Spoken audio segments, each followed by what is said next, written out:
কি কথাটা বলতে চেয়েছি। যদি ভালো লাগে তাহলে অবশ্যই স্বপ্না ভাদুরের এই ভিডিওটি বেশি বেশি করে শেয়ার করবেন, কমেন্টের মাধ্যমে আপনাদের মতামত অবশ্যই জানাবেন, এইটুকু অধিকার আপনাদের আছে। ভারতীয় জনতা পার্টির কিছু নেতা এই বাংলার মাটিতে দাঁড়িয়ে যেভাবে বাংলাদেশকে কেন্দ্র করে বড় বড় লম্বা লম্বা চওড়া চওড়া গল্পও দিচ্ছে এবং বাংলাদেশের হিন্দুদেরকে বলছে যে তোমাদের পাশে ভারতীয় জনতা পার্টি ছিল, আছে, থাকবে। খুব ভালো কথা, মানুষ মানুষের জন্য। শ্রদ্ধা ভূপেন হাজারিকা মহাশয় একটা গান করেছিলেন যে মানুষ মানুষের জন্য, একটু কি সহানুভূতি হতে পারে না? তো গানটার কথা মনে পড়ে গেল। কিন্তু যারা এইভাবে বাংলার মাটিতে দাঁড়িয়ে বলছে ভিসা বন্ধ করে দেব, কোন রকম বাংলাদেশের মানুষ আমরা ভারতে আসতে দেব না, বর্ডারে গিয়ে ধর্ণা দেব, কোন রকম বাংলাদেশের মানুষ প্রবেশ করতে পারবে না, কলকাতার যত জঞ্জাল আছে বাংলায় ফেলে দেবো, বাংলাদেশের মাটিতে পুরো বাংলাদেশ ঢেকে যাবে। তোমরা কি ভেবেছো যে ভারতীয় জনতা পার্টি এখনো কিন্তু কেন্দ্রতে ক্ষমতায় আছে, তাই বাংলাদেশের হিন্দুদের উপরে যদি আক্রমণ হয় একদম ভারতীয় জনতা পার্টি কিন্তু মেনে নেবে না। খুব ভালো কথা, চাই তো আমরা যে প্রত্যেকটা মানুষ সুরক্ষিত থাকুক প্রত্যেকটা দেশে। কিন্তু যারা এই বাংলার মাটিতে দাঁড়িয়ে বাংলাকে কেন্দ্র করে নানান রকম উত্তেজনা সৃষ্টি করার চেষ্টা করছে, বড় বড় মঞ্চ সভা করে জয় শ্রীরামের স্লোগান দিয়ে তারা বলছে এক রহোগে তো সেফ রহোগে। আবার উত্তরপ্রদেশের বুলডোজার বাবা কি বলেছে, কি বাটোগে তো কাটোগে। এই যে স্লোগানগুলো আমার মনে হয় কোন রাজনৈতিক পার্টির কোন মন্ত্রী বা নেতা নেত্রী বলাটা ঠিক না। একজন নেতা নেত্রী একজন মন্ত্রীর উপরে মানুষ অত্যন্ত ভরসা করে তাদেরকে ইলেক্ট করে, তারাই যদি সমাজের বুকে হিন্দু মুসলিম মন্দির মসজিদ টুপি লুঙ্গি দাঁড়িয়ে ছোট জাত বড় জাত আমি হিন্দু তুমি মুসলিম এইগুলো দেখায়, আমার মনে হয় এর উপরে কোনো অপরাধ হয় না। কিন্তু যারা আজকে বলছে যে বাংলাদেশের একটা মৌলবাদী একটা মুসলিম একটা পেশেন্ট এই মানে ভারতের মাটিতে আসতে পারবে না, তাদের কাছে আমি একান্ত ভাবে অনুরোধ করবো, আমি স্বপ্না ভাদুড়ী, যদি আপনাদের ক্ষমতা থাকে এই বাংলাতে দাঁড়িয়ে না, আমি একটাই অনুরোধ করবো ভারতীয় জনতা পার্টির নেতা নেত্রী এলা বেলা চেলা একলা বেংলা আলুগুলো লালুগুলো আন্টা সান্টা গান্টা মান্টা যারা এই বাংলার মাটিতে দাঁড়িয়ে নানান রকম উত্তপ্ত সৃষ্টি করছে, তাদেরকে অনুরোধ করবো পারলে পরে সোজা প্লেনে উঠে দিল্লিতে চলে যান। দিল্লিতে গিয়ে আমাদের স্বরাষ্ট্রমন্ত্রী সাহেব রয়েছেন, আমাদের প্রধানমন্ত্রী সাহেব রয়েছেন, বিদেশ মন্ত্রী সাহেব রয়েছেন, সেখানে গিয়ে না একবার বলুন তো যে ভিসা কোন রকম ভাবে যেন বাংলার মানুষ পায় না ভারতের মাটিতে আসার জন্য। পারবেন বলতে পারবেন না। কেন্দ্র কেন ভিসা দিচ্ছে বাংলাদেশের মানুষকে? তারা তো ভিসা না পেলে পারমিশন না পেলে ভারতের মাটিতে আসতে পারবে না। ওদিকে তাদেরকে ভিসা দেবেন, আসার সুযোগ করে দেবেন, আর এদিকে লম্বা লম্বা চড়া চড়া কথা বলবেন। আমার মনে হয় এখন এটা হচ্ছে কলিযুগ, এটা হচ্ছে শিক্ষিত সমাজ, সুশীল সমাজের মানুষ বাস করে, শুভবুদ্ধি সম্পূর্ণ মানুষ বাস করে। তাই মানুষকে যদি ঘোল খাওয়ানোর চেষ্টা করে বাংলার মাটিতে দাঁড়িয়ে ভারতীয় জনতা পার্টির কিছু চামচা বিজেপি নেতা যারা বাংলায় থেকে বাংলাকে বদনাম করে আর গুজরাটিদের সঙ্গে হাতে হাত মিলিয়ে বাংলাকে কালিমালিপ্ত করতে চাই, শাসক দলের পেছনে লেগে দিন রাত 24 ঘন্টা তাদের নামে বদনাম করে, আমি তাদেরকে একটা কথা বলতে চাই, হ্যাঁ আমি স্বপ্না ভাদুড়ী, আমি বাংলার মেয়ে, বাংলা মেয়ের সন্তান, আমি ভারতবাসী, আমার অধিকার আছে। এই ভারতের মাটিতে এইভাবে যদি উত্তেজনা সৃষ্টি করা হয় ওই বাংলাদেশের আজ কিন্তু আমাদের বাংলার মাটিতে লেগে যাবে। এই বাংলার মাটি ভারতবর্ষের মাটি, প্রত্যেকটা সম্প্রদায়ের মাটি, প্রত্যেকটা সম্প্রদায়ের মানুষ বাস করে, প্রত্যেকটা ধর্মকে শ্রদ্ধা করা হয়, এটা হচ্ছে সম্প্রীতির মাটি, ভালোবাসার মাটি, একতার মাটি, ঐক্যতার মাটি। তাই ভারতীয় জনতা পার্টি যদি মনে করে যে 2026 বিধানসভা ভোট আসছে সেই ভোটকে কেন্দ্র করে বাংলাদেশকে তোলপাড় লাগিয়ে দেবো আর হিন্দুদেরকে বলবো যে তোমাদের কোনো টেনশন নেই, বাংলাতে দাঁড়িয়ে বললাম তোমাদের পাশে আমরা আছি ভারতীয় জনতা পার্টির তরফ থেকে আর আমাদের ভোট ব্যাংক বাড়বে, আমার মনে এটা কখনো জন্য হবে না। আমি একটা কথাই জানি, ভারতীয় জনতা পার্টি না হিন্দুদের না মুসলিমদের, এরা কাউরির না, এরা নিজেদের সিদ্ধি অর্জন করা ছাড়া কিচ্ছু এরা বোঝে না, এইটুকুই বলবো। শেখ হাসিনার জন্য কেন এত দরদ উতলে পড়ছে? শেখ হাসিনা নরেন্দ্র মোদীর খুব ভালো বান্ধবী, এটা আমরা জানি। আমাদের প্রধানমন্ত্রী নরেন্দ্র মোদী, বাংলাদেশের প্রাক্তন প্রধানমন্ত্রী শেখ হাসিনা, দুজনের খুব ভালো আঠার মতো সম্পর্ক, খুব ভালো একটা বন্ধু বান্ধবীর সম্পর্ক, এটা আমরা জানি। কিন্তু শেখ হাসিনা ওনার বান্ধবী হন বলে বাংলাদেশের হিন্দু সম্প্রদায়ভুক্ত মানুষগুলোর স্বার্থকে জলাঞ্জলি দিয়ে আর শেখ হাসিনাকে তোয়াজ করে কোলে নিয়ে আনন্দিত করে খুব ভালো রকমভাবে তাকে আপ্যায়ন করা হচ্ছে বিলাসিতার মধ্যে রেখে, এটা তো কাম্য না। শুভেন্দু অধিকারীকে আমরা দেখলাম রাজ্য বিজেপি নেতৃত্ব, তিনি একেবারে আন্তর্জাতিক ক্ষেত্রে হস্তক্ষেপ করছেন। তিনি বলছেন যে শেখ হাসিনাকে তিনি একদম প্রধানমন্ত্রী হিসেবে বাংলাদেশে ফিরিয়ে নিয়ে যেতে হবে বাংলাদেশকে, এবং তাকে নাকি স্যালুট করে ফিরিয়ে নিয়ে যাওয়া হবে। শুভেন্দু অধিকারী তাকে পাঠাবেন সেই দেশে বাংলাদেশে।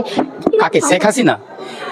এখন ভারত সরকারের কাছে সব থেকে বড়, আমি একটা প্রশ্ন করছি তোমার চ্যানেলের মধ্যে প্রশ্নটা দিচ্ছি নয়নিকা, ভারত সরকারের কাছে সব থেকে বেশি গুরুত্ব কার? যদি বাংলাদেশের প্রাক্তন প্রধানমন্ত্রী শেখ হাসিনার গুরুত্ব বেশি হয়ে থাকে তাহলে বাংলাদেশি হিন্দু বা বাংলাদেশে যারা আছেন তাদের যে যাদের জন্য মরা কান্না কাঁদছেন এই বিজেপি, তাহলে তাদের মূল্যটা বেশি নাকি এই শেখ হাসিনার মূল্যটা বেশি? এই শেখ হাসিনাকে যেভাবে আদর করে যত্ন করে কোলে তুলে ভারত সরকার আপ্যায়ন করছেন অতিথির মতো, তাহলে শেখ হাসিনাকে গুরুত্ব দিতে গিয়ে আমার বাংলাদেশের যারা হিন্দু সম্প্রদায়ভুক্ত ভাই বোনেরা বন্ধু বান্ধবী আছেন যারা নিপীড়িত হচ্ছেন, তারা সেই বাংলাদেশের গণ্ডির মধ্যে বাউন্ডারির মধ্যে নিপীড়নের শিকার হচ্ছে। আর সেই বাংলাদেশিরা নিপীড়িত হয়ে যখন ভারতবর্ষে আসার চেষ্টা করছেন, তখন নরেন্দ্র মোদীর বিএসএফ সেনা সীমান্তে বন্দুক কাত করে গুলি করার চেষ্টা করছেন। সীমান্তগুলোকে খুলে দেওয়া হয়েছিল কখন? যখন অনুব্রত মণ্ডলের গরু বাংলাদেশে পাচার হবে সেই জন্য খুলে দেওয়া হয়েছিল। এই নরেন্দ্র মোদীদের কাছে বাংলাদেশের নিপীড়িত হিন্দুদের থেকে অনুব্রত মণ্ডলের গরুর মূল্য বেশি। শেখ হাসিনার জন্য কেন এত দরদ উতলে পড়ছে? শেখ হাসিনা নরেন্দ্র মোদীর খুব ভালো বান্ধবী, এটা আমরা জানি। আমাদের প্রধানমন্ত্রী নরেন্দ্র মোদী, বাংলাদেশের প্রাক্তন প্রধানমন্ত্রী শেখ হাসিনা, দুজনের খুব ভালো আঠার মতো সম্পর্ক, খুব ভালো একটা বন্ধু বান্ধবীর সম্পর্ক, এটা আমরা জানি। কিন্তু শেখ হাসিনা ওনার বান্ধবী হন বলে বাংলাদেশের হিন্দু সম্প্রদায়ভুক্ত মানুষগুলোর স্বার্থকে জলাঞ্জলি দিয়ে আর শেখ হাসিনাকে তোয়াজ করে কোলে নিয়ে আনন্দিত করে খুব ভালো রকমভাবে তাকে আপ্যায়ন করা হচ্ছে বিলাসিতার মধ্যে রেখে, এটা তো কাম্য না। 185 বছরের পুরনো মসজিদের উপরে এবার আক্রমণ হলো। একেবারে দেখছি আমরা নুরি মসজিদ ফতেপুরে উত্তরপ্রদেশ, সেই নুরি মসজিদকে যোগী সরকার ভেঙে গুড়িয়ে দিল। তাহলে সেই সংখ্যালঘুদের উপর আক্রমণ, সেই মসজিদ ভেঙে দেওয়া, কি বলবেন? তাহলে বাংলাদেশের সঙ্গে আমাদের পার্থক্যটা কি থাকলো? নয়নিকা, বাংলাদেশ নিয়ে যেভাবে মানে এখানকার এই ভারতের বিজেপিরা যেভাবে উঠে পড়ে লেগেছে, লাগাটা স্বাভাবিক। কিন্তু যদি শুভ বুদ্ধি সম্পন্ন মানুষেরা প্রতিবাদ করতো সেটা মেনে নেওয়া যায়। কিন্তু যেই বিজেপি এই ভারতবর্ষে সংখ্যালঘুদের ধর্মস্থলে আক্রমণ করছে, সংখ্যালঘুদের জীবন জীবিকা সম্পদের উপর আক্রমণ করছে, যেই বিজেপি এই নুরি মসজিদ ভেঙে দিচ্ছে ফতেপুরেতে, যেই বিজেপি বাবরি মসজিদ ভেঙে সেখানে সেটা নিয়ে আমরা যদি বলছি না, যেহেতু আদালতের রায় নিয়ে হয়েছে, শুধুমাত্র তো ওটা নয়, একের পর এক মসজিদে আক্রমণ করা হচ্ছে, একের পর এক মাদ্রাসা মক্তব মাজার সবকিছুকে ভেঙে দরগা ভেঙে দেওয়া হচ্ছে, দখল করার একটা প্রসেস পদ্ধতি শুরু করেছে। সেই বিজেপি বাংলাদেশের চিন্ময় কৃষ্ণ ঠাকুরের গ্রেপ্তারি নিয়ে প্রতিবাদ করছেন, কথা বলছেন, আবার বাংলাদেশের সংখ্যালঘুরা আক্রান্ত সেই নিয়ে কথা বলছেন। বাংলাদেশের সংখ্যালঘুরা যদি আক্রমণ হয়ে থাকেন, আক্রান্ত হয়ে থাকেন, তার বিরুদ্ধে আমরাও কথা বলছি, আমরা কথা বলবো। কিন্তু এই বিজেপির কোনো রকমভাবে নৈতিক কোনো অধিকার নেই যে এই যোগী আদিত্যনাথ, ভুয়ো সন্ন্যাসী আদিত্যনাথ, যে কিনা এই ভারতবর্ষে তার ইউপিকে সুরক্ষিত রাখতে পারছেন না, উত্তরপ্রদেশটাকে ধর্ষণ প্রদেশে পরিণত করেছেন, তার নেতৃত্বে ইউপিতে মসজিদ ভেঙে দেওয়া হচ্ছে, মাদ্রাসাকে দখলদারিত্ব নেওয়া হচ্ছে, সংখ্যালঘুদের জীবন জীবিকা সম্পদ স্বাস্থ্য সবকিছুতে আঘাত নেমে আসছে।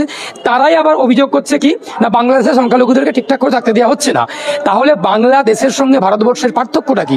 আমরা শুরু থেকেই বলে আসছি, বা আমি তো বলছি যে বাংলাদেশ ভারতবর্ষের থেকে ভালো আছে। তার কারণ বাংলাদেশের সরকারটা এখনো পর্যন্ত অন্তর্বর্তীকালীন সরকার, কোনো নির্বাচিত সরকার নেই। নির্বাচিত সরকার যখন হাসিনার সরকার ছিল, সংখ্যালঘুরা এইভাবে আক্রান্ত হননি। তাহলে সেই দেশের সরকার যেহেতু অন্তর্বর্তীকালীন সরকার, মনোনীত সরকার, তাদের কাছ থেকে কোনো রকমভাবে আইন শৃঙ্খলা ঠিকঠাক থাকবে এটা আশা করা যায় না। কিন্তু আমার ভারতবর্ষে একটা নির্বাচিত সরকার চলছে, আমার ভারতবর্ষে একটা গণতান্ত্রিক সংবিধানের নামে শপথ নেওয়া একটা সরকার চলছে। সেই সরকারের নামে তারা কি করছে? সংখ্যালঘুদের মসজিদকে আক্রমণ করছে, মাজারকে আক্রমণ করছে, উপাসনা স্থলকে আক্রমণ করছে। তাহলে বাংলাদেশের অন্তর্বর্তীকালীন সরকারের সঙ্গে আমাদের ভারতবর্ষের নির্বাচিত সরকারের পার্থক্যটা কি থাকলো? এই মোদী, এই যোগী, এই ভুয়ো সন্ন্যাসী যোগী আদিত্যনাথ যেগুলো করছেন, আর এখানে গোমাংসখা শুভেন্দু অধিকারী যেগুলো করছেন, শুধুমাত্র হিন্দু সম্প্রদায়কে বিভ্রান্ত করার জন্য, হিন্দুদের কাঁধে বন্দুক রেখে ভোটের বৈতরণী পার করার জন্য এই কর্মকাণ্ডগুলো করছে। আমি আবারও বলছি, ভারতবর্ষের সংখ্যালঘুরা ভালো নেই এই বিজেপির আমলে। আমার ভারতবর্ষে 80 কোটি হিন্দু সম্প্রদায়ভুক্ত মানুষজন আছেন, সহনাগরিকেরা আছেন, আমার বন্ধু বান্ধব হিন্দু সম্প্রদায়ভুক্ত আছেন, তাদের কাছে আমরা সুরক্ষিত। আমি আগেও তোমার চ্যানেলকে বলেছি নয়নিকা, যে হিন্দুদের কোলে মুসলমানরা সুরক্ষিত, মুসলমানের কোলে হিন্দুরা সুরক্ষিত। কিন্তু এই বিজেপির আমলেতে হিন্দুরাও সুরক্ষিত নয়, এই বিজেপির আমলে মুসলমানরাও সুরক্ষিত নয়। ফতেপুর থেকে শুরু করে, ইউপি থেকে শুরু করে, হরিয়ানা থেকে শুরু করে, তার জ্বলন্ত উদাহরণ আমরা দেখতে পাচ্ছি। আদিবাসীরা, দলিতরা, সংখ্যালঘুরা কেউ নিরাপদ নয়, সংখ্যাগুরু হিন্দুরাও নিরাপদে নন। সুতরাং খুব খারাপ একটা দিন আমরা দেখতে চলেছি এই বিজেপির আমলেতে। এই বিজেপিকে যেভাবেই হোক, যে করেই হোক, গণতান্ত্রিকভাবে মেরে কেটে গণতান্ত্রিকভাবে এই ভারতের মাটিতে কবর দিতে হবে। বিজেপির হাতগুলোকে গণতন্ত্রের কাটারি দিয়ে কেটে দিতে হবে, তবে এই ভারতবর্ষ শান্তি পাবে। আমার প্রশ্নটা ঠিক এখানেই। আমরা কিছুদিন আগে উত্তরপ্রদেশের সম্বলের ঘটনা দেখেছি, সেখানে 3 জন যুবককে গুলি করে খুন করে দেওয়া হয়েছিল। তাহলে সেখানেই যেখানে আমাদের এই মণিপুর, আবারও সেই প্রশ্নে আসবো যে মণিপুর থেকে শুরু করে আমাদের উত্তরপ্রদেশ, সেগুলো বারবার সংখ্যালঘুরা অত্যাচারিত হচ্ছে, সংখ্যালঘুদের খুন করে দেওয়া হচ্ছে। সেখানে যারা খুন করছে, যে বিজেপি খুন করছে, যে বিজেপি অত্যাচার করছে, সেই বিজেপি আজকে বাংলাদেশের সংখ্যালঘুদের নিয়ে এত মাতামাতি করছে। এখন বিজেপি যেভাবে আবভাব দেখাচ্ছে, এর ফলে একটা সব থেকে বড় প্রশ্ন দেখা দিয়েছে যে ভারতবর্ষটা কি আদৌ ভারতবাসীর ট্যাক্সের টাকাই চলছে নাকি বাংলাদেশিদের ট্যাক্সের টাকাই চলছে? যদি ভারতবাসীর ট্যাক্সের টাকায় ভারত চলে থাকে, তাহলে ভারত সরকারের উচিত ভারতবাসীদের স্বার্থকে রক্ষা করার জন্য ভারতীয়দের দাবি দাওয়াগুলোকে নিয়ে কথা বলা। মণিপুরে তো আমার বোন, আমার মেয়ে, আমার দিদি, আমার মা রক্তাক্ত।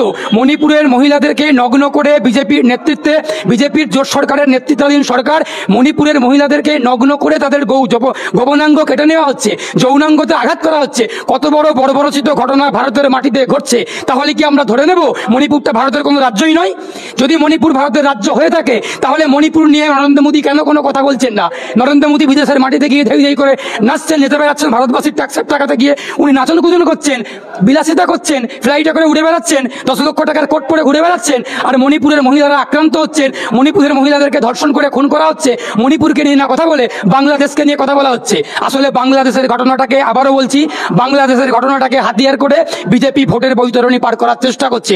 ভারতবাসী খুব শুভবুদ্ধি সম্পন্ন মানুষ, ভারতবাসী অত্যন্ত সচেতন, সতর্ক। ভারতবাসী বিজেপির কোন রকম ফাঁদে আর পা দেবেন না। তার কারণ ভারতবাসী সিদ্ধান্ত নিয়েছে এই বিজেপিকে এই বাংলার মাটি থেকে, এই ভারতের মাটি থেকে উৎখাত করতে হবে। এই ভারতবর্ষে ধর্ম নিরপেক্ষ ভারতবাসীর স্বার্থকে যারা দেখবে, ভারতের সংবিধানকে যারা মানবে, সেই সরকারকে ভারতবর্ষে আগামী দিনে তারা ক্ষমতাতে আনবেন নির্বাচিতভাবে। এই বিজেপির বিদায় আসন্ন। তার কারণ 2024 লোকসভা নির্বাচনে তার একটা বিদায়ী ঘন্টার মেসেজ ভারতবাসী বার্তা একটা দিয়ে দিয়েছেন। আগামী দিনে যে কোনো নির্বাচনে বিজেপির ভরাডুবি খুব সামনে এসে গেছে। কোথাও একটা মিথ্যে কথা বলা হচ্ছে। কেন বলা হচ্ছে? সেটা জেনে বলা হচ্ছে না না জেনে বলা হচ্ছে, এর বিচারটা আপনারা করবেন আজকের পর্বটা পুরোটা শোনার পর। আর যখন এই প্রশ্ন বারবার উঠছে যে বাংলাদেশে কেন এত হিন্দু হামলা হচ্ছে, বাংলাদেশে কেন এত ভারত বিদ্বেষ দেখতে পাওয়া যাচ্ছে, এই প্রশ্নগুলো যারা তুলছেন, অনেকেই এটা বলতে ভুলে যাচ্ছেন যে এই সমস্ত কিছুর পেছনে কিন্তু রয়েছেন একজন ব্যক্তি, যার হাত ধরে এই সবটার রচনা হয়েছে এবং যিনি বাংলাদেশে রীতিমতো হিন্দুদের নিয়ে আলাদা খেলা দেখিয়ে গেছেন। এবং এই যে ভারত বিদ্বেষ, তার সূত্রপাতটাও অনেকটাই তার হাত ধরেই কিন্তু হয়েছে। আর সেই ব্যক্তির নাম শেখ হাসিনা। তো আমরা ভাগ করে গোটা বিষয়টা বোঝার চেষ্টা করি। প্রথম কথা, প্রথম পয়েন্ট হলো হিন্দু হামলা। এই যে বাংলাদেশে এখন ভীষণভাবে হিন্দু হামলার খবর পাওয়া যাচ্ছে, সামনে উঠে আসছে বারবার। এইখানেই আপনাদের একটা কথা বলি, পশ্চিমবঙ্গে আমরা যারা বসবাস করি, আমরা প্রত্যেক বছর দুর্গা পুজোয় এই খবরটা অবশ্যই করে পাই যে বাংলাদেশে দুর্গা মণ্ডপ ভাঙচুর করা হয়েছে, দুর্গা প্রতিমা ভাঙচুর করা হয়েছে, হিন্দুদের বাড়িঘর বা দোকানপাটের উপরে আক্রমণ নেমে এসেছে, তাদের বিভিন্ন উপাসনা স্থলে ভাঙচুর করা হয়েছে, আক্রমণ করা হয়েছে। গত 5 বছরে তো অন্তত প্রত্যেক বছরই এই ধরনের খবর সামনে উঠে এসেছে। আমি নিজেও এই নিয়ে পর্ব করেছি। এবং শেখ হাসিনা কিন্তু তখন ক্ষমতায় বাংলাদেশে, তখনও বারবার এই ঘটনা ঘটেছে, হিন্দুদের ওপর এইভাবে আক্রমণ নেমে এসেছে। এবার সেই সময় যখন এসব নিয়ে কথাবার্তা হয়েছে ভারতে, এবং ভারতে শাসক দলের মধ্যে থেকে কিছু বিক্ষিপ্ত প্রতিবাদ উঠে এসেছে, কিছু হিন্দু সংগঠন, সাধারণ মানুষ প্রতিবাদ করেছেন, ভারত সরকারের তরফ থেকে তখন 3টে যুক্তি দিয়ে মোটামুটি এই সমস্ত প্রতিবাদীদের হাতে ললিপপ ধরিয়ে দেওয়া হয়েছে। প্রথম কথা, তারা বলেছে যে এটা বাংলাদেশের ইন্টারনাল ম্যাটার, বাংলাদেশের আভ্যন্তরীণ বিষয় এবং তারা নিজেরা এটা বুঝে নেবে। দ্বিতীয়ত, শেখ হাসিনার সঙ্গে আমাদের কথা হয়েছে, আমরা তাকে বলেছি যে তিনি যেন এই বিষয়টার উপরে নজর দেন, তিনি যেন এগুলোকে আটকান। এবং 3 নম্বর, এগুলো বিক্ষিপ্ত ঘটনা। দেখুন, প্রত্যেক বছর, বছরের পর বছর যে খবর সামনে উঠে আসে, যে ঘটনা ঘটে, সেগুলো বিক্ষিপ্ত হতে পারে না। সেটা পরিকল্পিত এবং সুনির্দিষ্ট কিছু প্রক্রিয়া, যার মাধ্যমে এই আক্রমণ ঘটানো হয়। কিন্তু তখন ভারত সরকারের তরফ থেকে বারবারই বলা হয়েছে এগুলো বিক্ষিপ্ত ঘটনা, বাংলাদেশের অভ্যন্তরীণ বিষয়, শেখ হাসিনার সঙ্গে আমাদের কথা হয়েছে, আমরা নজর রাখছি, তাকে আমরা বলেছি এগুলো আটকাতে। এবার এইগুলো বলে বারবার ভারত সরকার এই গোটা বিষয়টা থেকে নজর ঘুরিয়ে রেখেছে বা এড়িয়ে গেছে। কেন? তার কারণটা কি? তার কারণ বাংলাদেশের সঙ্গে ভারতের একটা সুসম্পর্ক বজায় ছিল, সেটাই যাতে বজায় থাকে সেটা নিশ্চিত করাটাই ছিল তাদের কাছে মূল লক্ষ্য। তারই সঙ্গে আপনি একটু খেয়াল করে দেখুন, পশ্চিমবঙ্গে বারবার যে ইসলাম ধর্মাবলম্বী মানুষজন রয়েছেন, তাদের তোষণ করার অভিযোগ ওঠে শাসক দলের বিরুদ্ধে। বলা হয় যে এই মুসলিমদের তোষণ করা হচ্ছে এবং তার মাধ্যমে তাদের শোষণ করা হচ্ছে। এবং পশ্চিমবঙ্গে যে সংখ্যালঘু সম্প্রদায়ের মানুষজন রয়েছেন, মুসলিম যারা রয়েছেন, তাদের কাছে সার্বিক রাজনীতিকে যদি আপনি দেখেন, শাসক দলের দিকে যাওয়া ছাড়া আর এই মুহূর্তে সেভাবে কোনো উপায়ও নেই। বারবার বিরোধীদের তরফ থেকে যে অভিযোগটা করা হয় যে মুখ্যমন্ত্রী এবং তার দল মুসলিমদের তোষণ করে, নানা রকম ভাবে তোল্লাই দেয়, নানা রকম ভাবে সুযোগ সুবিধা পাইয়ে দেয় এবং তারপরে কিন্তু এই যে ইসলাম ধর্মাবলম্বী মানুষজন পশ্চিমবঙ্গে, তাদের সার্বিক উন্নয়ন দেখতে পাওয়া যায় না। বিভিন্ন পরিসংখ্যান বলে যে পশ্চিমবঙ্গে শিক্ষা বলুন, সামাজিক স্তর বলুন, কাজকর্ম, চাকরি বাকরি, সার্বিক উন্নয়নের দিক থেকে দেখতে গেলে মুসলিমরাই কিন্তু সব থেকে বেশি পিছিয়ে আছেন, এই খবরটা বারবারই উঠে আসে। কিন্তু এখানে কি করা হয়, ইসলাম ধর্মাবলম্বী মানুষদের মধ্যে থেকে কয়েকজনকে বেছে নেওয়া হয় এবং তাদের হাতে নানা রকম মন্ডা মিঠাই সেই সমস্ত কিছু ধরিয়ে দেওয়া হয়, দিয়ে তাদের ভোট ব্যাংক হিসেবে বছরের পর বছর ব্যবহার করা হয়, কিন্তু তাদের সার্বিক উন্নয়নের কোনো ব্যবস্থা করা হয় না এবং তাদের কাছে শাসক দলের দিকে যাওয়া ছাড়া আর কোনো উপায়ও পড়ে থাকে না। এবার এই একই কথা নিয়ে আপনি চলে আসুন বাংলাদেশের কথায়। বাংলাদেশেও কিন্তু বছরের পর বছর সেখানকার সংখ্যালঘু হিন্দুদের ঠিক এইভাবেই ব্যবহার করা হয়েছে।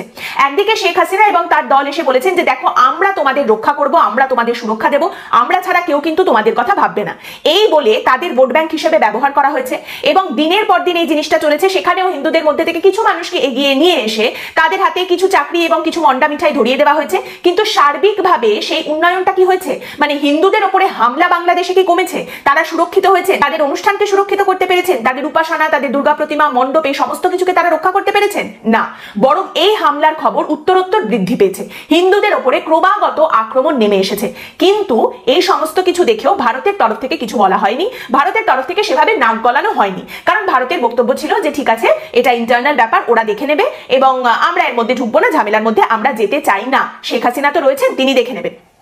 এইবার এখন যারা বাংলাদেশে ক্ষমতায় এসেছেন, বা বলা ভালো যে যেহেতু নির্বাচিত সরকার নয়, অন্তর্বর্তী সরকার, তো বাংলাদেশে এখন যাদের কথা শোনা হচ্ছে তাদের মধ্যে একটা কমন ফ্যাক্টর রয়েছে, আর সেটা হচ্ছে তারা প্রত্যেকে শেখ হাসিনা বিরোধী। কোনো না কোনো সময় তারা শেখ হাসিনা বা তার রাজনৈতিক দলের দ্বারা নিগৃহীত হয়েছেন। এবার তাদের মধ্যে শেখ হাসিনাকে নিয়ে একটা ভয়ঙ্কর ক্ষোভ রয়েছে এবং স্বাভাবিকভাবেই শেখ হাসিনার সঙ্গে সুসম্পর্ক বা বন্ধুত্বপূর্ণ সম্পর্ক থাকা যে কোনো শক্তি সম্পর্কে তাদের মধ্যে একটা ক্ষোভ পুঞ্জীভূত রয়েছে। এবার সেই ক্ষোভ এবং রাগ থেকে বেরিয়ে এসে বন্ধুত্বপূর্ণ শান্তির বার্তা দেওয়া পর্বত আরোহণ করার মতোই কঠিন কাজ। অতএব এখন দেখা যাচ্ছে বাংলাদেশের অন্তর্বর্তী সরকারের তরফ থেকে পরিষ্কার বলা হচ্ছে কোনো ঘটনাই ঘটছে না, একটা ঘটনাও ঘটছে না, হিন্দুদের উপরে কোনো আক্রমণ হচ্ছে না। মানে একটা এক্সট্রিম থেকে তারা আবার উল্টো দিকে আরেকটা এক্সট্রিমে চলে গেছেন। এবার ভারত সরকার শেখ হাসিনাকে কোনো রকম এই সমস্ত বিষয়গুলো নিয়ে কিছু কেন বলেনি, বা বাংলাদেশে যখন হিন্দুদের উপরে অত্যাচার হচ্ছে এই সমস্ত কিছুর মধ্যে কেন নাক গলায়নি, কেন পদক্ষেপ নেয়নি? এর সব থেকে সহজ উত্তর সকলেরই জানা। উত্তরটা হচ্ছে বাংলাদেশের সঙ্গে আমাদের সুন্দর একটা সম্পর্ক রয়েছে, সুসম্পর্ক রয়েছে, ভালো ভালো চুক্তি রয়েছে এবং সেই সমস্ত কিছুকে মাথায় রেখে এখানে আমি কোনো ঝামেলা চাই না, আমি এটাকে ঘাটাতে চাই না। আমার অলরেডি অনেক কিছু ভাবার মতো বিষয় রয়েছে। একদিকে নেপাল রয়েছে, পাকিস্তানের ঝামেলা রয়েছে, শ্রীলঙ্কার ঝামেলা রয়েছে, ওদিকে চীনের আগ্রাসন রয়েছে। তো এখানে বাংলাদেশের সঙ্গে ওপর যেমন হাসি হাসি একখানা কথা হচ্ছে, আমি এগিয়ে যাচ্ছি, এইখানে আমি কোনো রকম ঝামেলা চাই না, এই ওপর যা বন্ধুত্ব আছে সেটাই আমি বজায় রাখতে চাই, এই ভেবে ভারত সরকার এগিয়েছে। এইবার হাসিনার আমলে বাংলাদেশে বিভিন্ন রকম অন্যায় বৃদ্ধি পেয়েছে, যার মধ্যে হিন্দুদের উপরে হামলাটাও একটা বিরাট বড় ব্যাপার। বারবার এই ধরনের খবর সামনে উঠে এসেছে, কিন্তু তারপরেও ভারত সরকারের তরফ থেকে সেভাবে সেখানে নাক গলানো হয়নি, কোনো পদক্ষেপ বা কোনো বক্তব্য সামনে রাখা হয়নি। এর ফলে বাংলাদেশের যে বিরোধী রাজনৈতিক দলগুলি, তাদের জন্য এটা বলাটা খুব সহজ হয়ে গেছে যে এই তো দেখেছো তো, ভারতের সমর্থনে হাসিনা এত বাড়াবাড়ি করতে পারছে। এবং উল্টো দিকে ভারত সরকারের তরফ থেকে বাংলাদেশের যে বিরোধী রাজনৈতিক দলগুলি রয়েছে তাদের সঙ্গে সম্পর্ক, আলাপচারিতা, কথাবার্তা এইগুলো স্থাপন করাও সম্ভব হয়নি বা তারা করেনি। শেখ হাসিনা রেগে যাবেন, তিনি ক্ষুব্ধ হতে পারেন, এই ভেবে বিরোধীদের সঙ্গে সেভাবে কোনো রকম সম্পর্ক ভারত সরকার তৈরি করেনি। এবং এটাকে আপনি অনেক কিছুই বলতে পারেন, এটাকে কূটনীতি বলতে পারেন, এটাকে আপনি দুমুখ নীতি বলতে পারেন, এটাকে আপনি ব্ল্যাকমেল বলতে পারেন। যেমন শেখ হাসিনার সময় বাংলাদেশের তরফ থেকে ভারতকে মোটামুটি ওই হালকা চালিয়ে এই ধরনের একটা ব্ল্যাকমেল মাঝে মধ্যেই করা হতো যে আমি যাবো, তুমি কি আমাকে সাপোর্ট করবে, নাকি আমি চলে যাবো চীনের সাথে, আমি চীনের সাথে বন্ধুত্ব করবো, চীনের সাথে হাত মিলিয়ে নেবো, যাবো গেলাম কিন্তু না, আচ্ছা ঠিক আছে, আমি তোমার সাথেই আছি, তোমার বন্ধু হয়েই থাকবো, তোমার পাশেই থাকবো। তো এই জিনিসটা বারবার চলেছে এবং সেখানে ভারত সরকারের তরফ থেকে যেহেতু আমরা ঝামেলা চাই না এদিকে, সে কারণে আমরা বারবারই বলে এসেছি যে আচ্ছা ঠিক আছে, অভ্যন্তরীণ বিষয়, আমার দেশের মধ্যেও যারা প্রতিবাদ করছেন তাদেরকেও আমরা এটাই বলে বুঝিয়ে এসেছি যে ঠিক আছে, আমরা শেখ হাসিনার সঙ্গে কথা বলেছি, তাকে বলেছি তিনি বিষয়টা আটকে দেবেন। এবং তারই সঙ্গে আরো একটা ধারণা যেটা এতদিন ধরে তৈরি করা হয়েছিল, সেটা হচ্ছে পাকিস্তানে যেভাবে মৌলবাদী শক্তি মাথা চাড়া দিয়ে উঠেছে, যেটাকে পাকিস্তানে আটকানো যায়নি বা পাকিস্তান আটকানোর চেষ্টা করেনি, বাংলাদেশে কিন্তু সেটা হতে দেননি শেখ হাসিনা।